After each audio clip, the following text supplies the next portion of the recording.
Okay, break के बाद स्वागत है आप सभी का। और अब एक काम करते हैं, ज़रा मार्केट को देखिए ज़रा। अब मेरे ख्याल से ये जो 16 मिनट रहे ना बाज़ार के, ये अद्भुत रहे।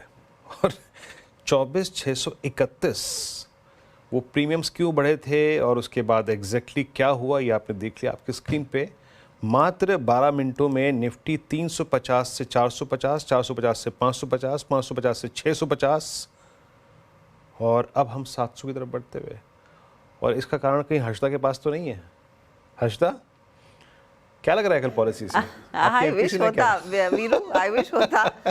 लेकिन हाँ, पॉलिसी से काफी उम्मीदें हैं वीरू। इनफैक्ट दिसंबर की जो पॉलिसी थी ना, जब हमने पिछली बारी एमपीसी से की बातचीत की थी और क्रेडिट पॉलिसी की एनालिसिस की थी, तब दिसंबर पॉलिसी एकदम ठंडी पॉलिसी होने वाली थी।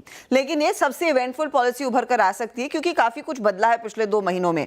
अमेरिका को एक नया प्रेसिडेंट मिला डोनाल्ड ट्रंप के रूप में, और वहां पर टैरिफ वॉर फिर से छिड़ती हुई दिखाई दे सकती है। डॉलर स्ट्रेंथन हुआ है, यानी कि रुपए में काफी ज्यादा कमजोरी देखी गई है। इन्फ्लेशन सर से ऊपर लगातार बना हुआ है, और जो एक बड़ा चिंताजनक डेटा पॉइंट हमारे लिए निकल कर आया पिछले हफ्ते, वो यही था कि जीडीपी दरअसल 7 क्वार्टर के लोस पर आया है।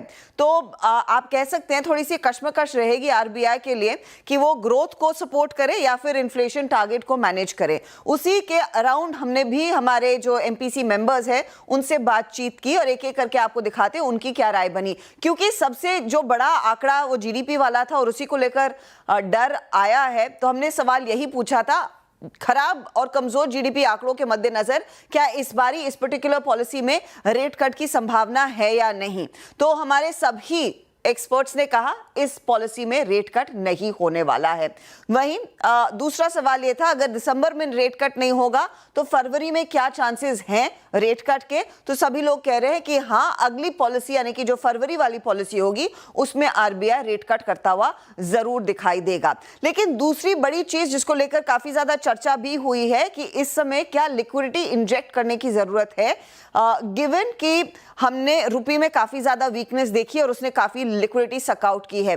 तो हमारे तीनों जानकार मानते हैं कि सीआरआर में कटौती होगी इस पर्टिकुलर पॉलिसी में जब कल वो आउटकम आएगा। लेकिन कितनी वो कटौती आती हुई दिखाई दे सकती है, उसके ऑप्शंस थे 25, 50 या 75 बेसिस पॉइंट। तो सभी ने यूनिजन में कहा है कि देखिए 25 बेसिस पॉइंट का सीआरआर कट तो डेफिनेटली बनता है और वो शुरुआत के लिए काफी होगा।